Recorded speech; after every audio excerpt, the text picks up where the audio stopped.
Oi, gente. Hoje, às 7 horas da noite, eu vou ter uma live com Eduardo Suplicy e nós vamos conversar sobre renda universal de cidadania. Vamos falar também do abaixo-assinado que eu criei, o Renda Solidária Já, e outros temas. Inclusive, eu vou discutir nesse vídeo também a questão da renda universal de cidadania. E a renda solidária eu vou comentar também. Mas eu queria começar o vídeo conectando um assunto do meu vídeo anterior que tem a ver com esse vídeo, e vocês vão entender. Que no meu vídeo anterior tiveram algumas pessoas que não compreenderam muito bem que quando eu estava levantando uma hipótese sobre a decisão do Haddad, eu não estava questionando a decisão do Haddad, dizendo que ela estava errada. Muito pelo contrário. Eu respeito totalmente a decisão do Haddad de sair da Folha de São Paulo, e mais, eu disse inclusive no vídeo que eu provavelmente realizaria a mesma decisão que ele realizou. Mas a única coisa que eu fiz naquele vídeo, que talvez não foi captado por todas as pessoas, foi levantar uma hipótese alternativa, porque eu genuinamente fiquei na dúvida. Embora eu tenha ampla consciência de que eu faria o mesmo que o Haddad fez, até porque eu sou meio cabeça quente com ofensas daquele tipo, eu não ia tolerar de nenhuma hipótese e nem defendi que ele tolerasse, é bom deixar isso claro, mas eu teria uma reação muito dura, semelhante à que ele teve. E sairia também. Agora, eu levantei a hipótese de que será que com a cabeça fria, talvez não fosse estrategicamente melhor ficar e usar daquele espaço para realizar as críticas, inclusive ao editorial que foi publicado pela Folha. O que eu revelei para as pessoas foi a dúvida, foi a incerteza, foi o fato de que diante daquela situação, quando a cabeça esfriasse, eu ficaria na dúvida. E longe de ser uma dúvida ruim, eu penso que é uma dúvida boa porque a gente na vida e na ciência é muito importante que a gente aprenda a pensar, e na política, diferentes cenários. Aprender a pensar que existem situações que tem o ônus e o bônus. Né? Que você tem um preço a pagar por algo e você tem vantagens e desvantagens. Não é? Isso é muito importante. E por que eu vou conectar isso com o exemplo da renda universal de cidadania? Se vocês me perguntassem, quando eu estava começando meu doutorado, se eu defendia a renda universal de cidadania, eu seria altamente cético e diria coisas como: olha, pode ser uma boa ideia, tem seus méritos, mas eu tenho muitas dúvidas. Será que ela não poderia ser utilizada para minar a garantia de direitos sociais?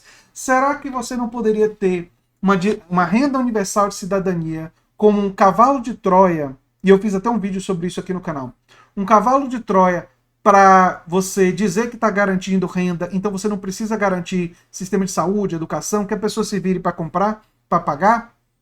E esse foi um medo, um receio e um ceticismo que eu teria quando eu estava começando o meu doutorado. E é um ceticismo altamente saudável. Você apresentado uma ideia nova, uma reflexão que você não estudou muito, você se mostrar cético e levantar aspectos potencialmente negativos, é uma coisa positiva. Mas aí o que foi que aconteceu? Com o passar do tempo, eu fui apresentado a vários autores que defendiam a ideia de diferentes formas. E aí um deles, o Yunus Varoufakis, ex-ministro das Finanças da Grécia, em um artigo que eu já citei aqui no canal, e já coloquei o link no vídeo sobre o Yunus Varoufakis, se é assim que pronuncia o nome dele, esse artigo, quando eu li, os argumentos que ele coloca no artigo para a renda universal de cidadania me convenceram. Primeiro porque ele explica como a renda universal de cidadania deve ser um direito social a mais e não substituir os outros direitos sociais. Depois, o argumento moral que ele utiliza, que todos nós participamos da construção da riqueza e nada mais justo que uma parte dela fique sendo distribuída entre todos nós. E aí, eu pesquisei argumentos, inclusive apresentados por outras pessoas com as quais eu tenho divergências. Caso do Andrew Yang, candidato à presidência lá nos Estados Unidos, que fez dessa questão sua questão principal. Em relação a um monte de tópicos, eu discordo do Andrew Yang, mas os argumentos que ele utilizou para defender renda universal de cidadania, não todos, mas vários dos argumentos que ele utilizou, são persuasivos, são bons argumentos. E são boas evidências. Tudo que ele apresentou me parecia interessante. E aí o Yunus, o Andrew Yang, e aí eu li textos, inclusive, do Eduardo Suplicy. E aí quando eu conheci a argumentação do Andrew Yang, do Eduardo Suplicy, do Yunus, argumentações que me pareciam persuasivas, eu mudei de opinião, eu mudei de posição. Eu passei a defender a renda universal de cidadania conforme eles defendem. A linha, porque não é a única linha. Existem defesa da renda universal de cidadania com perspectivas diferentes desses três pessoas que eu citei aqui. Mas a perspectiva defendida por eles, que tem variações, mas tem muitas coisas em comum, me convenceu. Então eu passei a dizer, olha, eu defendo hoje a renda universal de cidadania, desde que ela não seja um instrumento para desconstruir direitos sociais, que ela seja um direito social a mais para fortalecer os outros, desde que ela não seja uma desculpa para a gente parar de defender e lutar pela emancipação da classe trabalhadora e o fortalecimento da democracia nos espaços de trabalho. Aliás, a democracia nos espaços de trabalho é um outro exemplo de uma ideia que eu não defendia desde sempre. Eu fui conhecer o economista Richard Wolff há uns 5 anos atrás, mais ou menos. E comecei a ler os textos dele, assistir palestras e, poxa, algumas ideias dele eu achei interessantes. E aí eu percebi que muitas dessas ideias dele estavam em ideias defendidas no século XIX. E aí fui ler os textos de Marx que falavam sobre isso, que tinham comentários sobre isso, né? A Guerra Civil na França, entre outros. E aí eu fui sendo persuadido. Aí eu fui lendo outras pessoas. E aí, com o passar do tempo, eu comecei a perceber que, poxa, eu defendo uma democracia ampliada na política. Eu defendo uma sociedade e uma democracia econômica. Mas um elemento central para se produzir uma democracia econômica é que o espaço da produção da riqueza seja um espaço democrático. E nós não podemos impor a democracia nos espaços de trabalho, temos que fomentar.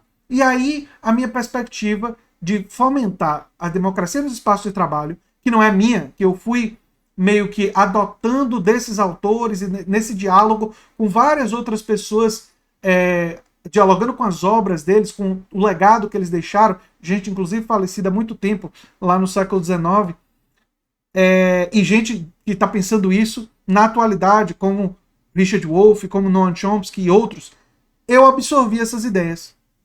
E aí passaram a ser minhas posições. Uma ideia que antes eu talvez mostraria ceticismo, muitas dúvidas, elas só foram superadas com estudo, com reflexão e com compreensão de que, embora seja uma ideia boa, ela também tem muitos obstáculos, muitas dificuldades e tem possibilidade de ter problemas, como cooperativas oligárquicas, que é uma coisa que pode se formar, dificultando o acesso das pessoas a se tornar um trabalhador cooperado, e uma coisa, aliás, muito comum aqui na Bahia e no Brasil, né? E que nós teremos que caminhar para um outro modelo de cooperativas verdadeiramente democráticas e algo que precisaria ser construído gradualmente. Então, gente, percebam que as minhas posições, elas foram sendo construídas com o passar do tempo. E todas as vezes eu mostrava dúvidas, eu mostrava incertezas.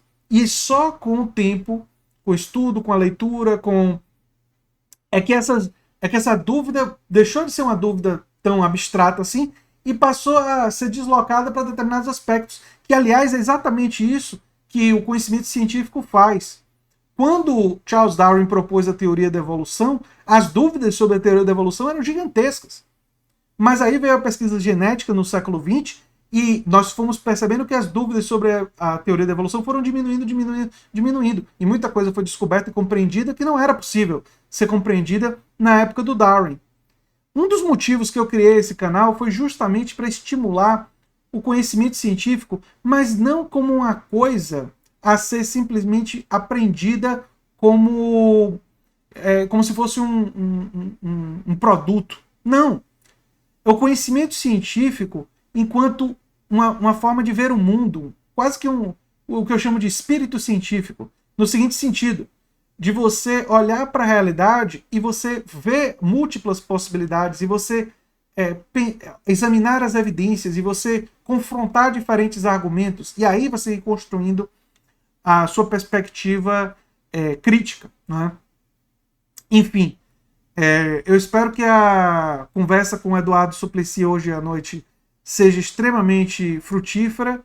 Peço a vocês que, dentro desse espírito, né, e peço a vocês que vocês divulguem, levem para outras pessoas, para a gente continuar estimulando esse espírito científico nas pessoas. Esse que é um dos grandes objetivos do canal. Meu canal tem claramente um viés militante.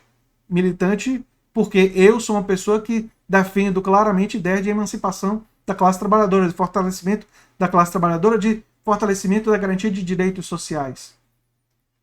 Mas junto com esse objetivo vem também o objetivo da defesa da ciência, da defesa do conhecimento científico, visto não apenas pelos seus resultados, que são maravilhosos, mas não apenas isso, mas visto também como uma forma de ver o mundo, como uma forma crítica de ver o mundo, que a gente vai buscando seu objetivo sem nunca negligenciar as nossas subjetividades. Enfim, era uma reflexão que eu queria deixar a vocês e pedir a vocês para divulgarem, para levarem o link da live para suas redes sociais, para a gente fazer uma conversa, uma discussão bem interessante com o Eduardo Suplicy às 7 horas da noite no dia de hoje.